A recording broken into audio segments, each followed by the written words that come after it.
Tabaré Albarracín. ¿Lo dije bien? Sí. Sí.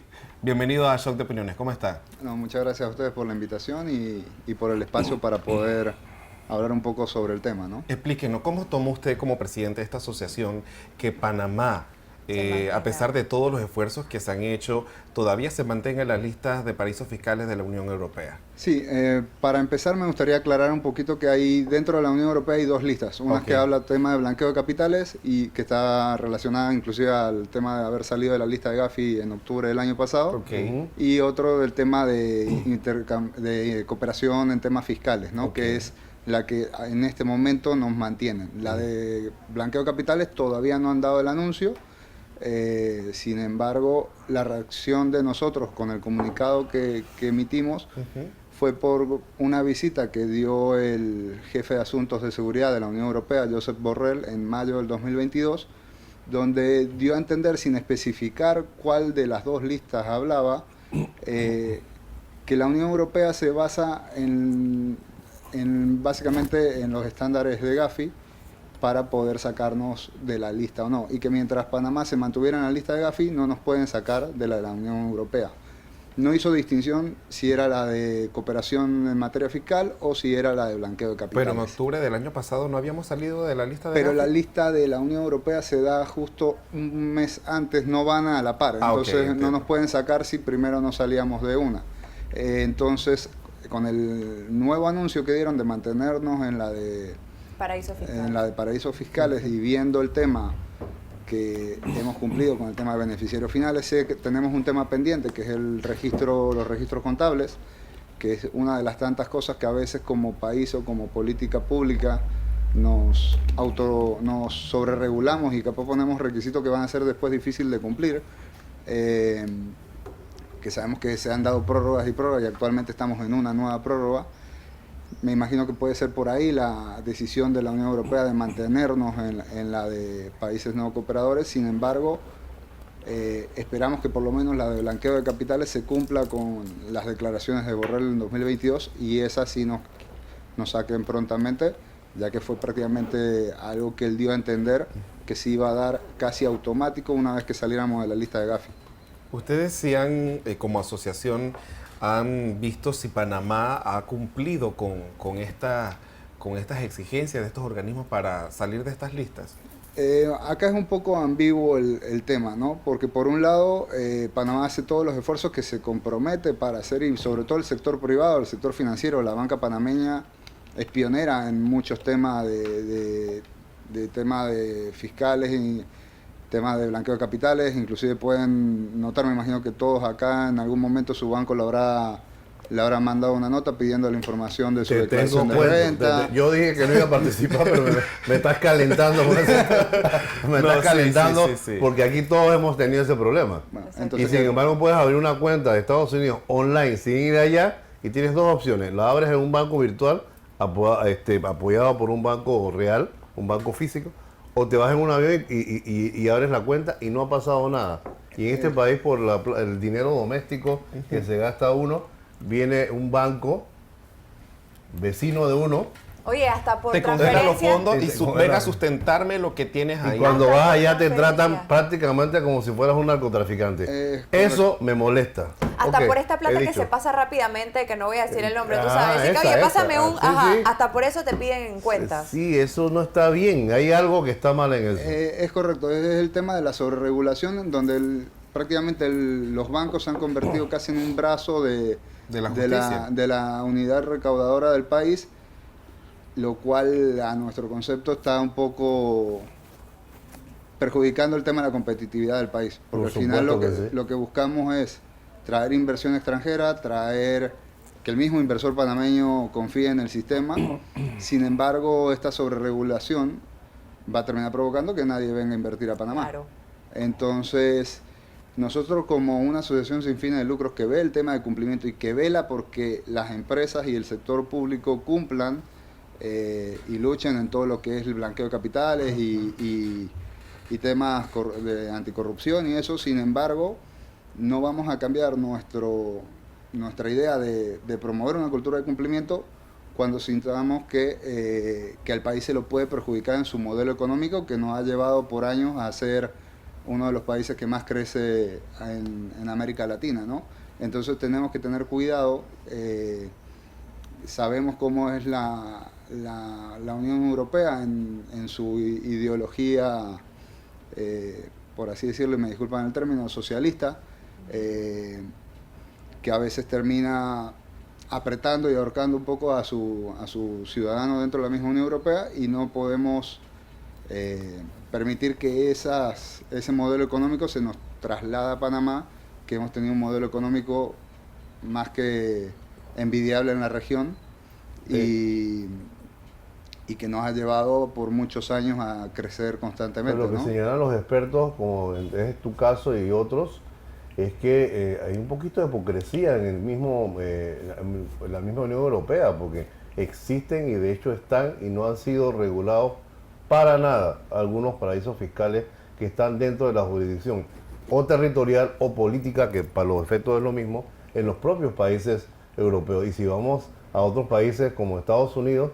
hay estados completos como Delaware, donde verdaderamente no hay absolutamente ninguna restricción para que tú hagas las transacciones que sean. Y son esos países casualmente los que han estado beneficiándose de que a países como los nuestros nos llenen de regulaciones. Entonces es como tratar desde la fuerza, desde arriba, desde el poder, de los grandes mercados, reducir a países como los nuestros. Yo entiendo que debe haber cumplimiento, entiendo que puede haber reglas, sí, pero no llevarlos a lo ridículo. O sea, yo tuve que hacer, mi esposa más bien tuvo que buscar un contador y escribir una nota y hacer una serie de números para explicarle a un banco vecino que nosotros no éramos ni narcotraficantes ni ladrones. A mí me parece eso verdaderamente, ya está llegando un momento que es hasta ridículo, mi querido amigo.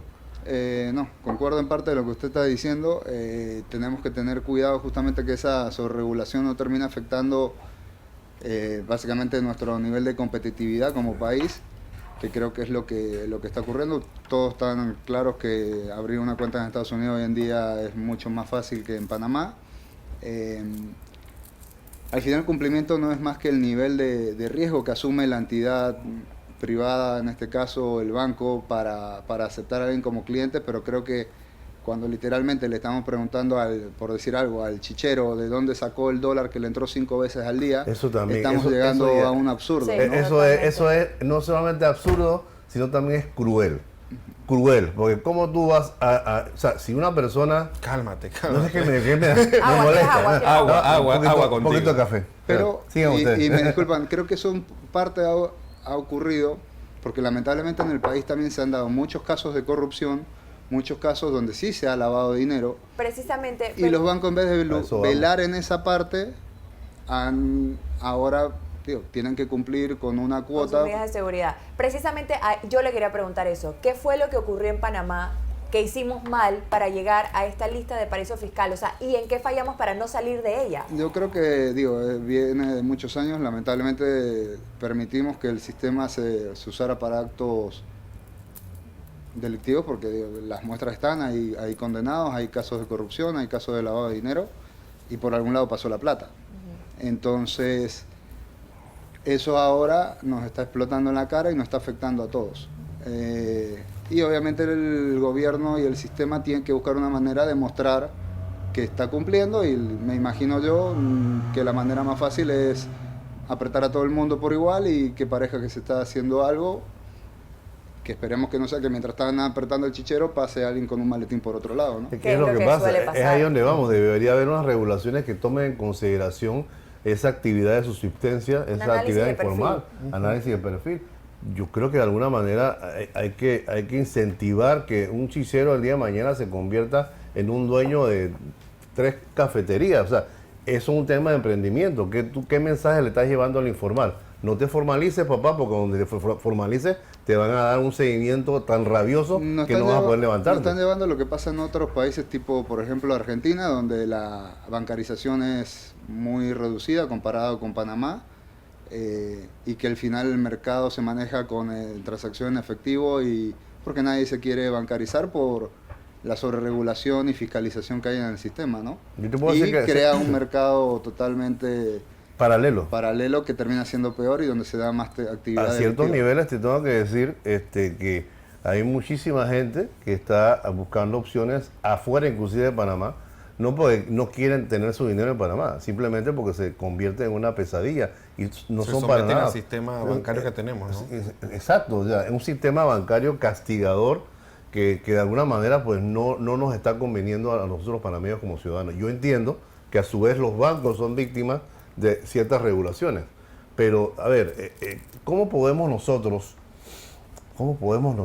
como clientes, como ciudadanos, decir, oye, que haya cumplimiento, que es el negocio tuyo, pero que a la vez también haya un entendimiento de que la actividad cotidiana de las personas no debe ser castigada porque en Europa una serie de países quiere que nosotros cumplamos?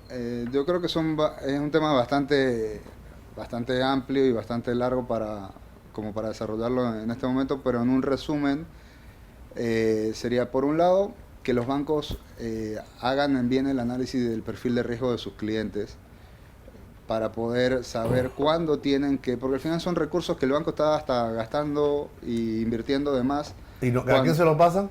Que se lo pasa después a los clientes también.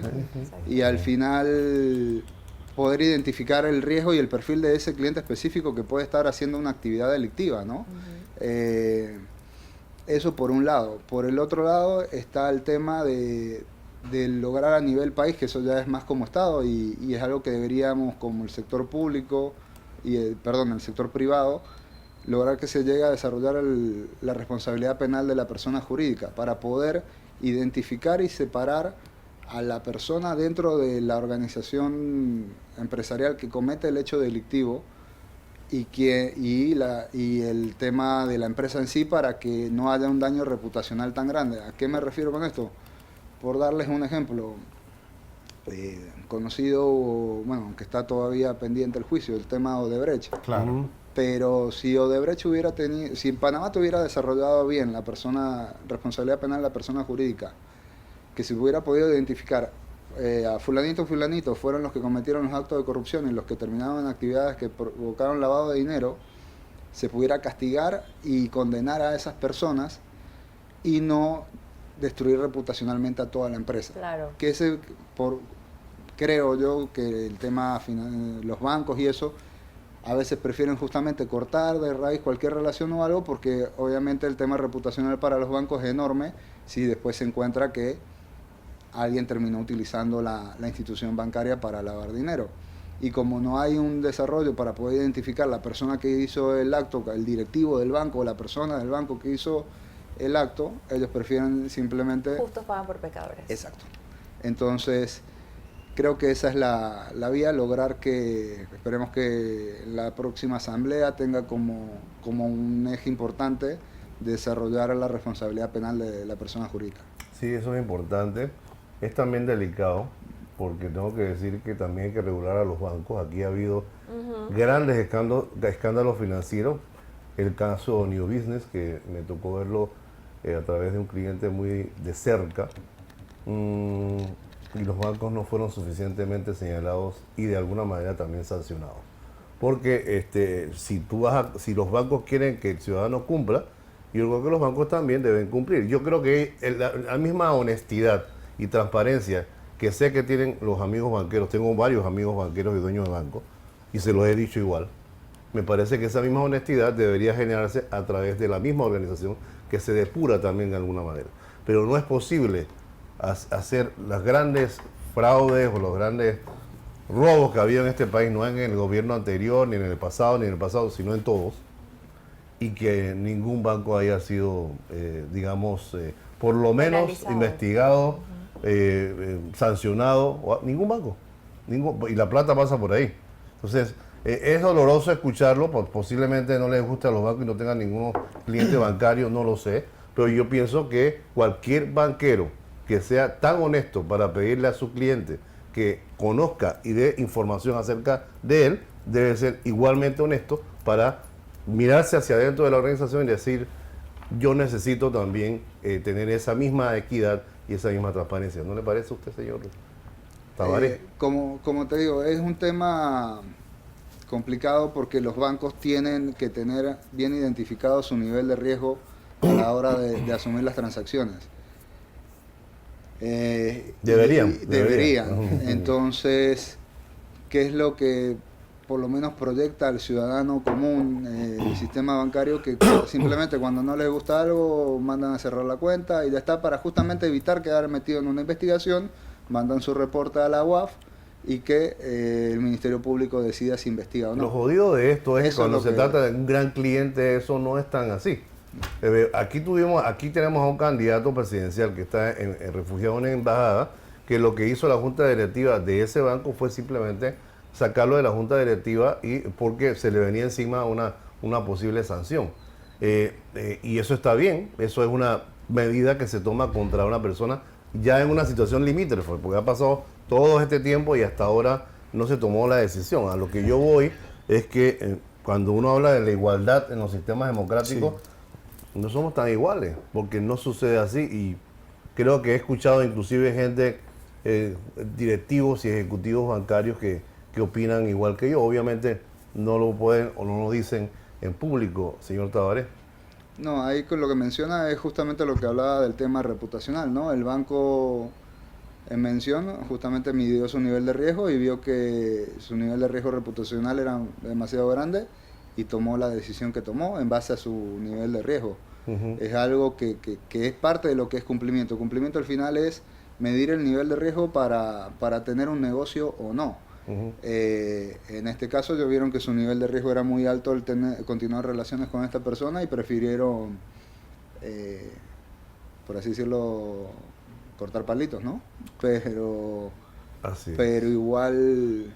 Bueno, también se toman medidas bancarias como por ejemplo deshacerse del ejecutivo que en un momento determinado estuvo en hizo una una cuenta transacción, o hizo una pero se transacción. quedan en el ejecutivo y no vamos para arriba. Es una cuestión que en la que debería haber igual equidad, ¿no? Igual equidad. Debería, pero eso no es un 100%. tema de Panamá, es un tema del mundo. Y en Europa, las grandes organizaciones financieras como por ejemplo Google, que ahora tiene otro nombre, no me acuerdo... Einar, el nombre de la corporación dueña de... No recuerdo tampoco. No, yo tampoco sabía. No lo recuerdo en este momento, pero toda la parte financiera, por decirte un ejemplo, está en Europa, en un país, en cierto país de Europa. Esta es una empresa de Estados Unidos. Entonces está en Europa y los europeos, y no todos los países son iguales unos a otros, nos dicen a nosotros que tenemos que cumplir, cuando ellos son los primeros que deberían hacerlo. Es una situación... Predicar con el ejemplo. Sí, ¿no? en el fondo hay una situación de poder, ¿no? No, al final lo que tenemos que entender es que estamos en un mundo globalizado y todas las naciones están compitiendo y están buscando cómo atraer inversores a sus países. Y Panamá lo que tiene que buscar es un equilibrio entre, por ser un país de servicio, cumplir con las normativas internacionales sin que eso nos lleve a una sobreregulación o a nosotros mismos ponernos metas que no vamos a poder cumplir, pensando que con esto vamos a cumplir, nos van a sacar provisionalmente y en 6 meses o un año volvemos a caer en lo mismo porque no vamos a poder cumplir, y son a veces medidas que estas mismas naciones a veces ni siquiera ellos dan, por ejemplo, cumpliéndolas. Y bueno, es un tema... Alphabet se llama la corporación. complicado, ¿no? El caso del Banco Ambrosiano del Vaticano, que todavía nunca se pudo dirimir. Usted busca Banco Ambrosiano con relación a los fondos del Vaticano y cómo la banca inglesa manejó eso. Y oye, todavía, inclusive hubo hasta asesinatos. O sea, son cosas bien gruesas que aparentemente hacen ver que estos países tienen los mismos problemas que nosotros podemos tener en busca de la prosperidad y en busca del desarrollo. Pero cuando hay un país tan pequeño que está haciendo lo que tiene que hacer para desarrollarse, entonces nos señala con un dedo. Pero tú sabes qué, cuando alguien señala así, para acá, lo señala Hay a ellos. otro que te está señalando. Creo que eso es el mensaje que se queda. Te agradezco mucho, Tabaré Albarracini, por estar con nosotros. Ojalá pueda seguir dando la vuelta por acá. Sí, como no, temas que nos muy acompañen interesantes. otras oportunidades. Creo para- que ha sido muy balanceado en tus señalamientos, pero nos has dicho lo que hay que decir sobre estos temas. Sí, bueno, les agradezco la invitación y esperamos poder seguir contribuyendo con la asociación ya tenemos casi 4 años en el país.